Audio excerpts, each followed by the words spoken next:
Welcome to News Today with Universal Parks News Today.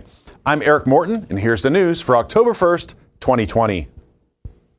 After months of watching the roller coaster evolve before our very eyes at Universal's Islands of Adventure, Universal Orlando has now confirmed the name and opening date of the upcoming Jurassic World VelociCoaster, which is scheduled to open in summer 2021. The following update was listed on the Jurassic Park page for Universal's Islands of Adventure. Step into Jurassic Park and stand in awe and wonder at a land transformed by science after 65 million years. But don't be deceived by the island's beauty, because danger lurks behind every corner. Only here can you live the adventure of coming face to face with giant creatures of the Earth's past, encounter raptors roaming every day, or take a daring raft expedition through jungles teeming with dinosaurs. For those brave enough to visit the raptor paddock, you may be able to carefully approach one of these deadly predators. Then feel the rush of the hunt as you race through the jungle alongside raptors on the Jurassic World VelociCoaster, a new species of roller coaster coming summer 2021.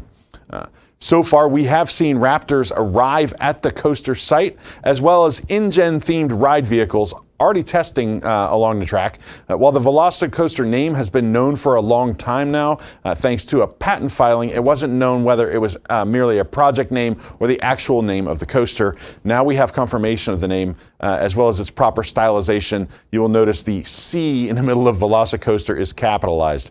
Universal Orlando Resort has released the first ever POV concept video and concept art of the upcoming Jurassic World VelociCoaster. The video shows off views that the guests will encounter as they twist and turn along the winding, steep track at raptor-like speeds. This is also our first look at the uncovered InGen ride vehicles. You can view the full video and concept art over on our site. Universal is hyping this up as a new species of roller coaster, also billed as the apex predator of coasters. We get it, guys. A lot of superlatives there. The coaster will offer the following thrills. You will accelerate through 2 pulse-pounding launches, the fastest reaching 70 miles per hour in 2.4 seconds. Encounter one-of-a-kind 360-degree barrel rolls right above the Islands of Adventure Lagoon. Experience a zero-gravity inverted stall that will send riders upside down across 100 feet of track in a jaw-dropping maneuver that is the first of its kind. Go airborne during the towering top hat, which propels riders 155 feet in the air and then immediately into an 80-degree drop, Universal's steepest drop yet. Brace for a total of 12 heart-pounding seconds of airtime, the thrilling sensation of weightlessness riders will feel when they're lifted from their seats throughout the entire adventure. Guests 51 inches or taller will be allowed to ride. That's 4 feet 3 inches for those of you who are bad at math like me. That's also 129.5 centimeters for those of you with measurement systems that make sense. With newly expanded hours on the weekends for Halloween offerings, Universal Orlando Resort has updated Express Pass access times for its premier pass holders. Beginning October 1st, 2020, Express Pass access the Express Pass access privileges will begin at 4 p.m. on Saturdays and Sundays. Weekday Express Pass access will continue to begin at 2 p.m. In August, Universal announced that the Express Pass access would begin at 2 p.m. Given the later closures, the new 4 p.m. weekend access time mirrors the resort's policies prior to August 2020. Express Pass gives Universal Orlando Resort guests the ability to skip the regular line. Premier Pass holders are able to use Express Pass once per attraction on each visit. Universal Orlando has extended their Passholder Appreciation Days through October 31st, 2020. The celebration was originally scheduled for August 10th to September 30th, 2020. Here's Universal's announcement. Good news, we are extending Passholder Appreciation Days through October 31st, 2020 to keep the celebration of all things UOAP going. We show our pass holders the love all year with special perks, deals, and activities. But each fall, we crank up the awesome with tons of UOAP exclusives throughout the parks, hotels, and City Walk. Perks during Passholder Appreciation Days include early park admission, additional discounts, specialty merchandise, and exclusive menu items. Universal Orlando Resort is kicking off the month with a slew of new extended offers for guests. U.S. residents can now get 3 free days when they purchase 2-day tickets, now through January 6, 2021. Plus, the incredibly popular Florida resident exclusive ticket offer has been extended as well. Buy a day, visit every day through December 24th, free. This is now available through November 3rd, 2020. From free ticket deals to deep discounts for Florida residents, you can find all the details over on our site. The father of a 27-year-old who jumped 17 stories to his death at Universal's Aventura Hotel last year has filed a wrongful death lawsuit. He filed it last week against multiple organizations, including Universal Orlando and Lowe's Corporation. Alfred Bana, the father of Matthew Bana, sued for more than $30,000 in Orange Circuit Court. Matthew Bana, 27, and he died after jumping from the Bar 17 Bistro on top of the currently closed Aventura Hotel on Universal Orlando Resort property. In the lawsuit, Alfred Bana accuses employees of serving Matthew enough alcohol that he was intoxicated to the extent that his normal faculties and judgment were substantially and significantly impaired. Matthew, who stood at 5'3", was served tall drinks over a 90-minute period. Matthew stayed at the bar past midnight, but employees neglected to monitor him as he acted suspiciously, according to the lawsuit. He also attempted to scale the perimeter wall right after 12:30 a.m., and then following 3 attempts to climb it, Matthew fell to his death, according to a report from an Orlando police detective. According to the Orlando Sentinel, Universal, Lowe's, and the Bana's attorney did not respond to any requests for comments. If you are experiencing suicidal thoughts or tendencies, help is available. Call the National Suicide Prevention Lifeline at 1-800-273-TALK. TALK is 8255. You can also text the crisis text line by texting TALK to 741-741. Team members at Universal Studios Florida have new handheld signs to remind guests that they must always be wearing a face mask and maintaining social distancing.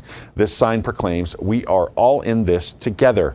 Despite Governor Ron DeSantis moving Florida into Phase 3, Orange County still requires face masks.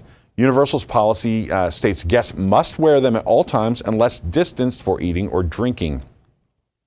Another sign says, "Thanks for covering your nose and mouth" on one side, and "Thanks for practicing social distancing" on the other. A third sign also reminds guests to maintain a 6-foot or 2-meter distance between parties. All this metric system talk is going to expose me as a little bit of an idiot. I apologize. 2 meters is 6 feet. I got that right? The menu at one of Universal Studios Florida's Halloween food trucks has changed slightly. They've removed the pork rinds that we were not fans of in favor of cheese curd brains. Yes, you heard that right. Cheese curd brains. According to the chef, they will be changing up the menu from time to time to see what people like best. To read our full review of the cheese curd brains, head on over to our website. Universal Orlando Resort is testing the use of fingerprint scanners again at theme park entrances. Since reopening, guests have only been required to show a picture ID with their tickets to reduce contact with touch points. On September 28th, guests were asked to use finger scanners instead. Team members then would wipe down the scanners after each guest. A team member we spoke to said that the finger scanning is currently being tested, and guests who want to opt out need only show their ID. Though Governor Ron DeSantis recently lifted restrictions, Universal still requires these face masks, as we said, and the social distancing. We have noticed heavier crowds recently with Halloween activities, so these measures are probably wise at this point in time. New lockers have been under construction at Harry Potter and the Forbidden Journey for over a month now. The pre-existing locker area inside of Hogwarts is currently a pretty small space that was already difficult to navigate before social distancing was required. So it's really tough now. These new lockers are being built just to the side of the queue entrance so guests can put away their items before entering Hogwarts. Construction on the lockers is visible from inside Jurassic Park. In August, the only sign of the lockers was a stone structure. That structure is still visible, but it's now surrounded by scaffolding and tan scrims. We can always use more themed masks, right? So Universal Studios Florida has released a new Frankenstein's Monster mask that's perfect for visiting the park's 2 haunted houses. Frankenstein's Monster looms over the neon Universal Studios Florida marquee logo. Each mask is $6 or 4 for $20 at Universal Studios Florida. You won't be saying alas earwax with this Birdie Bott's Every Flavor Beans face mask at Universal Studios Florida. The pinstripe mask resembles the Birdie Bott's candy containers from the Harry Potter films and is available in the Wizarding World of Harry Potter. Each mask is $6, or again, you can get 4 of them for $20. New Universal Monsters and Beetlejuice Loungefly backpacks are now on the shelves in the Tribute Store at Universal Studios Florida. The Universal Monsters is a one-pocket version with the inside lined with different characters' names. On the outside, we see those same characters walking across a barren, haunted forest. The Beetlejuice backpack has both a front and back pocket for extra storage. The inside is lined with green and black stripes. Beloved characters stand in their most memorable outfits against Beetlejuice's traditional black and white stripes. These bags retail for $82 each. For more information on these stories and more, head on over to universalparksnewstoday.com. If you are enjoying the show, be sure to like this video, subscribe to Universal Parks News Today on YouTube for more great content. Be sure to click the bell for notifications, and then make sure you hit that select all notifications button so you never miss an episode of News Today with Universal Parks News Today. For UPNT, this is Eric Morton saying the future is whatever you make it, so make it a good one.